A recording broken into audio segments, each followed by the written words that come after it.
with Sal Santori, and I'll be your host. And our guests today are our great friends and Larry Daugherty and his wife Anita. Larry is a veteran, uh, served in the National Guard, and unfortunately, during his deployment, Anita was left behind. And we're going to explore that and see exactly what we mean by that. We're not simply talking about Larry shipped off and waved bye to Anita, and that's how she was left behind. That's not what we're talking about. Uh, we're talking about some very key issues, some very important things, and we're going to talk about them. We're going to identify a lot of what, for lack of a better term, we're going to say is missing in support for our National Guard troops and families. So, without further ado, Larry and Anita, welcome to the show, and thank you again for taking the time to come on with us. Thank you, so Thank Yeah, you bet. You bet. How was your week? busy. Yeah, yeah. She Yeah, doesn't look like she lets up too much, does she? she doesn't. always me. There's a reason she won't lift her right hand. There's a switch in it, I'll bet. Oh, okay, there you go. I enjoy having you guys on. We really bring out a lot of good information uh, for our viewers and listeners. So I'm really glad to have you guys on. Um, Larry, tell us a little bit about what you're doing now with the farm and everything, and then we'll backtrack and we'll talk about your deployment and how that all came about. But tell us what you're doing with the farm now. And one other thing I want to throw in, the VA program that you work with to help other veterans in the farming uh, industry. We'll talk Okay. a little bit about that. Basically, my farm, I actually started out as a therapy farm, and we kind of progressed a little bit to more on the business side now. But we raise heritage beef and heritage hogs. We got several different breeds of hogs and one different breed of cattle. And we always complain that we don't have any days off in the military, but farmers don't have any days off or nights apparently. So Right. Yeah. it's Yeah. on it's honest work, and it keeps me motivated. And I always tell guys that find yourself a hobby, and especially if you're disabled or whatever, don't let your injury define who you are. Get out and actually make something of it, and adjust to it. And that's what I did with the farming aspect of it. I just found something I really love doing, just like the military. I loved being in it, and my time was cut short, so I found a different avenue to kind of spend my money on. Yeah. Right. Yeah. Different purpose in life. Um, Tell us a little bit about your deployment. I know some of our previous conversations, we talked about having like getting a notification around midnight and shipping out the next morning or that type of time frame. Tell us a little bit about that, Larry. Well, we was at Anita's dad's funeral back in I think it was November of what '03, and we came back on a Sunday night, and there was a message on the answer machine saying I was activated to report to the Armory on Monday. So I reported to the Armory on Monday, and consequently was transferred up to the Elkins, West Virginia Armory, and was about a week later, and we were shipped out to Bragg. Um, from Elkins, West Virginia, we shipped out to Fort Bragg, North Carolina. So it was what I'd say less than 10 days to get everything in order, and we were down at Bragg for I think until from December, the whole month of December, till middle of January when we deployed to go overseas. So we had about 6 weeks of training, and which wasn't much time to get the home front ready to go, or subsequently training. So it was Let me, pretty. let me just ask you something, Larry. Prior to your being made ready for deployment, what combat training did you have previously? Like, let's say, like just as part of your enlistment. Uh, the only combat training we had was combat arms, which I was 11 Charlie, 11 Bravo. which is infantry, and the old mortar maggots, the 81 millimeter mortars. And then shortly after that, we transitioned into Abram tanks. So, and the outfit that I was with the West Virginia Army National Guard, I was actually a mechanic. So there was really no, there was actually no warning. We actually didn't have an idea that we were going to be deployed, to be honest with you. Okay. You know, we kind of, you know, in the back of our mind probably thought about it and thought, well, you know, we may or may not be activated. But, you know, with the National Guard, you really don't think of being activated as much as what active duty is or even the reserves are. So it was kind of it was definitely a shock. Um, and I'm not going to say it was a good shock either, but Right. Yeah. Yeah. you know, I know when we went down to Fort Bragg, North Carolina, the training was subpar. Actually, we had truck drivers trying to train infantry soldiers, and Okay. it was actually embarrassing, to be honest with you. You know, they really needed to come on board as far as, you know, if you've been over there and come back and train the next group over. But for some reason, Mother Army didn't do that, and so we actually had truck drivers that had no idea what, you know, what was going on over there or anything like that. They says, "Hey, we're just here to train you." And it was basically the you know, Sal, those the regular tasks that, you know, guys do. You know, you go through the task, read the task, do the task, and get the, you know, get the check mark. Right. So Right. really no really outside training to prep or anything. It was basically close your eyes and pray when once you got over there. So there was, yeah, that's kind of what I was angling to try and let folks know how little actual training you had to be prepared. You know, with the National Guard, it's a whole different soldiering than the regular army. And I'm sure they made improvements, you know, as the war progressed and things like that. I mean, we were in there in 2003, so things were just starting to heat up. And a lot of guys from the Desert Storm era was retiring and things like that. So you didn't have a lot of trainers that had combat experience. And in order to train guys for combat, you got to be in combat yourself. Right. Right. And I know when we was over there, the first mission we were tasked was to transport and convoy the troops that we were relieving back home. And they shook our hands and said, "Good luck." And now, when the new guys came over, we actually trained them up. We had almost a month to train them up and to Okay. get used to the AO. So, you know, there was a lot of improvements while we were over there. But the initial, you know, boots on the ground, you know, we got to get guys over there. There wasn't hardly any training whatsoever. What kind of work were you doing when you were deployed? I was in the maintenance field for Section 8 housing. Uh, Okay. so, yeah, I was doing maintenance. Okay. And Anita, let's visit with you for a little bit. Up until Larry's deployment, what was your job in the family? What was your mission? I worked outside the home. I actually worked with children outside the home. Same age Okay. I was when he went overseas. Yeah. So, and Okay. So you were outside part of the earning of the family. Is that yeah, I just quit working for. I wanted to stay home with my son for. I think it was maybe a couple months. I'd Yeah. been yeah. okay? So we have a little bit of a notice that Larry's going to be shipping out. Tell us how that. What did anyone come by the house to notify you or to say, you know, while Larry is being deployed, here's what you can expect from us. By us, I mean the National Guard, the DOD, any of that. No, no, I never talked to anybody except for Larry. I don't think, um, and except for on email from where he was at a family group.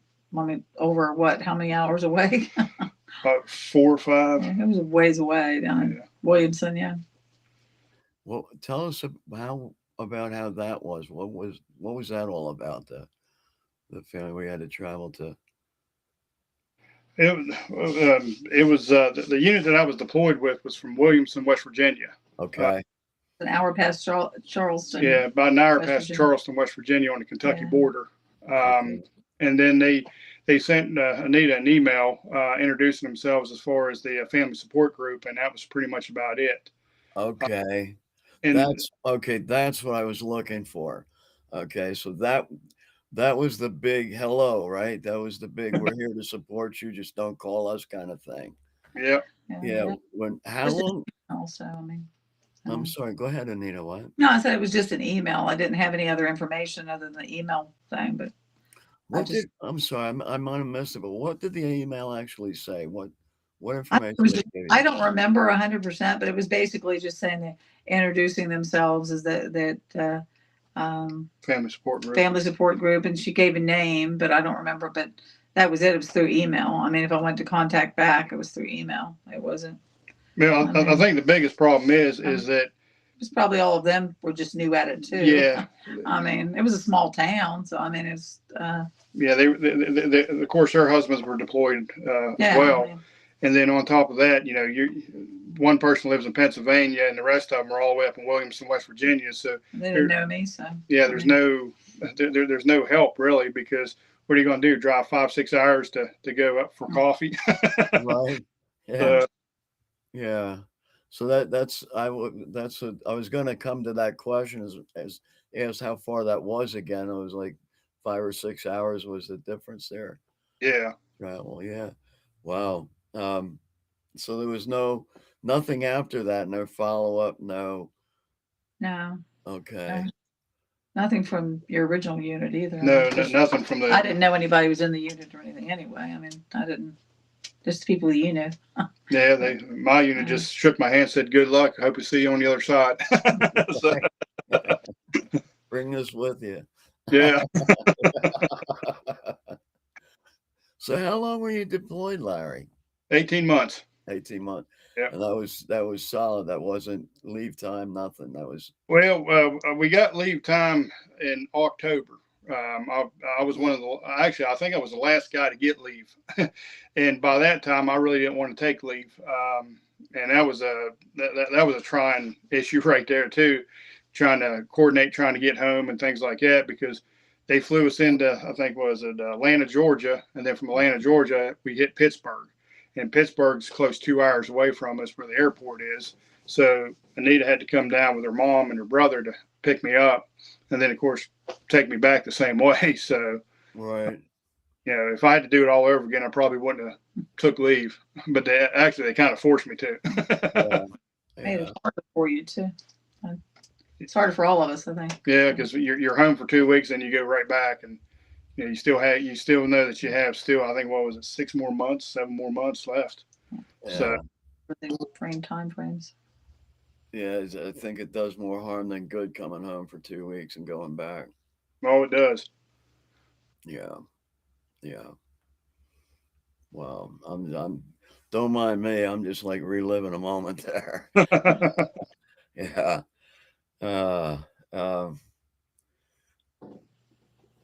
while you were away, Larry, while you were deployed, Anita, what was your daily life like? Now, all of a sudden, we have this functioning family, and now it's different. Larry's no longer there.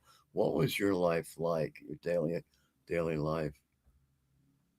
Paying bills, spending time with my son, the normal household stuff. We had some animals I had to take care of, and In uh, addition to Larry, yeah, in addition, yeah, yeah, they were a little easier to take care of. But, okay, they were easier. I mean, They were litter trained. I mean, Right. They didn't his talk parents back. lived down the road, and my mom lived what 6 miles up Yeah, the six road, miles. and Yeah. my brother, and I mean, it helped a little bit, but I mean, of course, we couldn't be there all the time because we got on their nerves. Yeah, yeah. Yeah, I mean, it was just pretty much typical. I mean, those that were, I mean, I wasn't working at that point, but may have been a little bit easier if I had been. But Yeah. I mean, I mean, Well, I think one of our earlier conversations we mentioned that your paycheck did not follow you home once you were deployed. It didn't follow you. Is that Yeah, no, I didn't get a paycheck until what was it? Probably It was, it was probably about a month into my deployment as far as being overseas itself. All of December and all of January, I didn't get a paycheck. So I think it was like the first part of February when they finally, because I'd switched to so many different units, they kept trying to find out where I was at and things like that. So there was a lot of paperwork lapse. And I mean, obviously we got our back pay and things like that, but Right.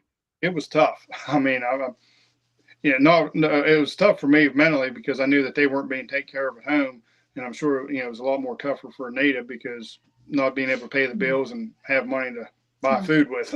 spent a Yeah. lot of Yeah. calling places. And, But yeah, I'm sure the answers for you, Anita, were a lot farther away than for Larry in that situation. yeah, I Yeah. did. I spent a lot of time calling creditors and telling them he was overseas. Of course, I mean, they're always easy to work with because they had to. But um, Yeah. Some of the things that would help and make a really big difference to be able to support the families once, and we're talking especially National Guard. We've had some conversations to really get to the point where there's a huge divide between regular Army and National Guard um, in support, in resources, and things and access, to things that are available. Let's talk a little bit about some of the things that would really make life easier for you while Larry was deployed. I didn't mean for you to get angry at me there. There's There we go. But I didn't say while Larry was departed, huh? You was just probably deployed, you came back. But yeah, what are some things that the DOD, the VA could do that would really make things improved? better preparation to know when units are going to go and their families, so they can prepare with. They can be prepared at home, but they can also the units can work with the families. Let them know where the information is and what's going on. I mean, like with TRICARE, we had a problem with the TRICARE too, and Okay. it's not quite as simple because you never had that stuff before. You know what I mean? it's not convenient on Hmm. the way. Yeah, it's not Yeah, like you didn't already have it. I yeah, mean, so I mean, yeah, it just more preparation. I mean, and more information. information. Yeah, Definitely more information. Definitely. I mean, as far as Um, what I mean, there's probably some women that are more involved with the families and stuff in their areas and have veteran families live around, but I didn't. So I mean, I did have family around, fortunately, but I can't imagine uh, someone that didn't have family around, whether it was a father or mother. I mean, it would have been made it a Right. lot harder. You know But what I just thought of? We talk about veteran suicide and all the efforts that Project Intervene is doing to reduce veteran suicide and also support the survivors. It just occurred to me while I was picturing you being all alone with the whole world knocking at your door. I wonder how many spouses committed suicide during the deployment because they just were more than overwhelmed, without any resource, without any hope. I mean, without family, I mean, if they were somewhere they didn't, I mean, I can't even imagine. I mean, it certainly put a strain on their relationship, and even with their children. I mean, Oh it made yeah, everything harder. I mean, yeah, I just can't imagine. That's a good thought on that because if they're totally alone, I mean, yeah, yeah. And like in your situation, the paycheck wasn't coming in, and that's huge because, like you said, you were reaching out to creditors and whatnot. Um, what if they weren't willing to work with you? What if we weren't able to get food on the table? And then you're deployed 3 months, 4 months, and all of a sudden there's either an eviction notice coming or something on the mortgage. to tell you, look, 30 days we're initiating proceedings. I get a very, very terrible picture that that could be the very end for some people. There's no hope. They I have mean, no hope. I could have went back to my job, but some people might not be able to do that. They might not have a job, or Yeah. they could, I mean, I can see that. Yeah, it would make it very hard. I mean, Yeah, I didn't have it as hard as a lot of people, I'm sure. Yeah.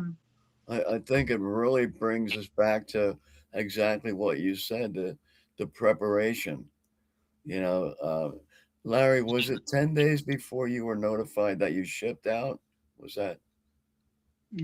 Well, what happened was Yeah, that is exactly. yeah, I think it was Sunday night when we got home. There was a message, so that Monday I reported to the armory. Okay. Then I think it was the following Sunday they told me that or it was that Monday, and they told me to go home. Um, so they ended up sending me back to my house, and I went to work for I think 5 days and reported to the armory in Elkins, West Virginia on that Sunday. So it was probably 7 days, Okay. from what I recall. Because if I had been activated through my unit through the West Virginia Guard, it was going to be there for 3 weeks, and they were going to be prepping and things like that up in Morgantown, West Virginia. But since I was being transferred to a different unit, I had to go to a totally different place, and I couldn't go back home and prep for 3 weeks like my regular National Guard unit that I was assigned to was able to do. Because what they did was they prepped for 3 weeks at home station, and then they went to Fort Drum, New York. Yeah. Myself, I went after they notified me on Monday. They told me to report on Sunday at Elkins, West Virginia, and then I was there for I think 4 days, I believe, just to do all the in process, and then we took a bus down to North Carolina. So Okay. once I went to Elkins, West Virginia, after that on that Sunday, I didn't come back except for what 1 or 2 times we had to leave while we were prepping to go from North I think Carolina. we came down. Yeah, you guys Yeah. came If down a you'd have been couple at Fort times. Drum, I wouldn't have seen you at all. So, Yeah. so So yeah, North Carolina was a little bit more closer it was than. a little easier to get to. Yeah. But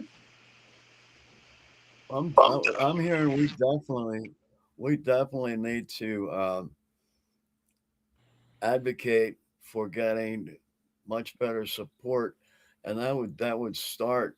I'm thinking in the preparation, like as soon as soon as they're aware that you're going to be called up, they need to begin. There needs to be legislation. There needs to be policy yeah. and committees within the units that as soon as that date is given that you're going to be getting called up, they immediately start putting the preparation networks in place for the families.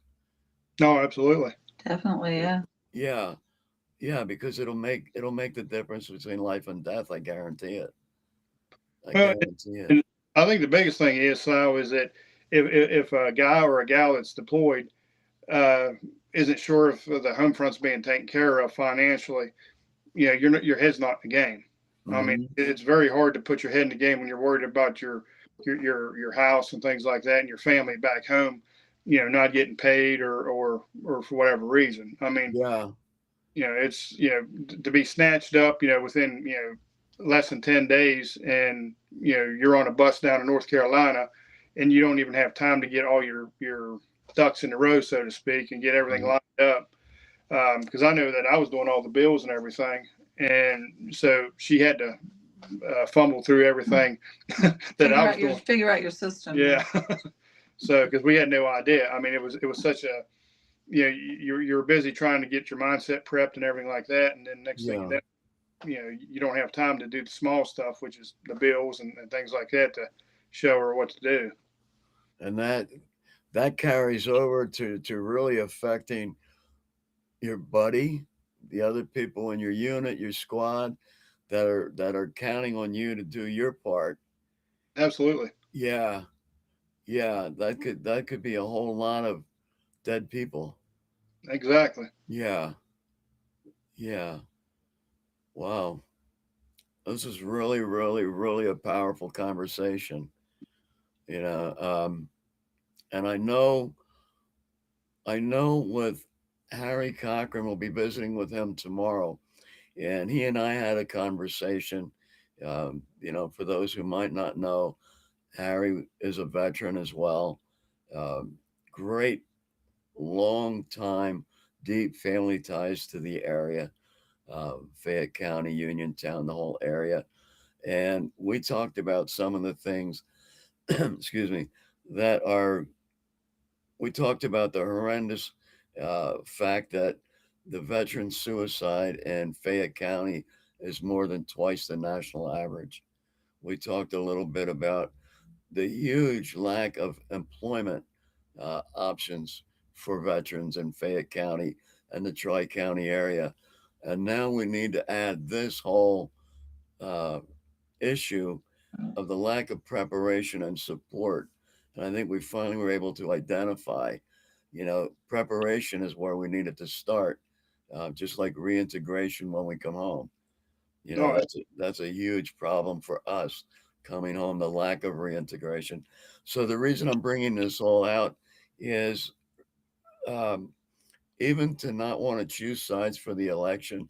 Let's just say the politicians, our elected officials, need to be able to pick up this torch oh, and go absolutely. with it. And I know Harry is going to do that. He already gave me his commitment. Uh, and and that's a big thing. And the thing is that the local politicians, including the county commissioners, need to come on board because yes, there's a lot of addiction clinics around Fayette County, but there's really nothing for the veterans suicide or outreach programs and things like that. That they can say that they're giving out information, on top of information, just like the senator Pat Stefano. Whenever I had a conversation with him, but if it's not coming down the chain and it's not being you know, distributed out to where it right, needs to go, it does nothing. And if there's no follow through on anything, it still does nothing. right, right. It does no good being in an envelope. No, Yeah, yeah. That, you know, the next thing that we can take a look at is we're considering, in fact, we're beyond the consideration part now. We're to the how do we get this done part, and that is bringing a Veterans Resource and Intervention Center for veterans and families into beginning with Uniontown and making it accessible, finding ways to be able to get veterans there who have challenges with travel, um, and get one started in Uniontown so that that can then be duplicated, oh, absolutely. in communities. No one agency can do it all. So to want to point a really mean finger at the VA would not be fair. They we're gonna we're gonna we're gonna say they're all doing the best they can. Beyond that's between them and God. Yeah. So we're going to give them the benefit of the doubt and say you're doing the best you can with what you have to work with. And that only means there needs to be more resources, more people involved, more things available. So that's why you and I and Melanie and some other folks, and I think I got a phone call from John Marietta the other day. Great guy, great guy. I was really, really thrilled to talk with him. He's really on fire for veterans. Yeah, and Sal, he said, let's get together and talk again because I think together we can find some headroom here. And I agreed wholeheartedly. It's like two guys can do a lot more than one guy. Oh, yeah. And so can 10 versus 5. So yeah, I was really glad to hear from him. He mentioned you, and I said, well, John, do you really want to talk about that?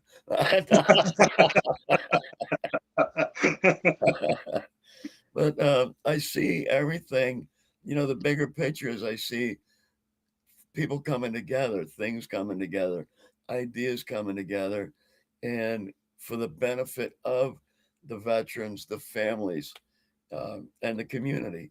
And that's what it's all about. It is, and a lot of people don't realize, of course, but the National Guard is state funded for the most part, except when you're activated. And everybody says we need to take care of our veterans, we need to take care of this, we need to take care, we also need to take care of the active National Guardsmen, because they are our community, they are integrated in the community, they are our neighbors, our brothers or sisters or cousins, whatever. And charity starts at home. And that's the biggest thing, is that in my time in with the National Guard, I loved every minute of it. I absolutely enjoyed it. But the big failure is that there was no support system, and everybody was just basically stumbling through and hoping that something works. And that's what we need. We need a concrete thing that's actually going to work Yeah. for guys, to let them know, hey, they're not alone whenever they're activated. Don't tell anybody this, Larry. This is a secret, all right? But my people are telling me I'll be out in Uniontown June 14th and 15th, that weekend on the river. Oh, okay. Yeah, and that's a secret. You can't, don't let anybody know. Except for the 6,000 people that are watching us.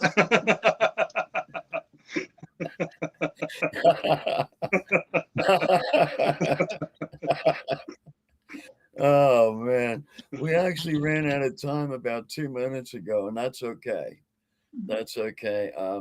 That we were on a live feed through WMBS. We're still recording here, um, but they disconnected about 2 minutes ago, so that's okay. They got we got our message out there, but yeah, yeah, we're picking up some momentum. There's some really legitimate issues that need to be solved, and I think we're the guys that are going to do more than just kick the can down the street. I Well, think. I think the biggest thing is the experience of what people go through, because unless you've actually been through it, it's kind of hard to relate to it and know, be able to address the needs. It's like being an NCO in the military. You know exactly what the troops need because you were the same troop before. And Right, right. and that's the biggest thing, is that having people that's able to know how to address the needs. Yeah. Larry, Anita, thank you so very much for coming on the show.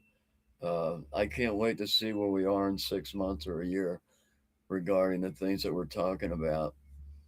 Um, yeah. So, as we say each and every week, as always, please remember to find someone to help.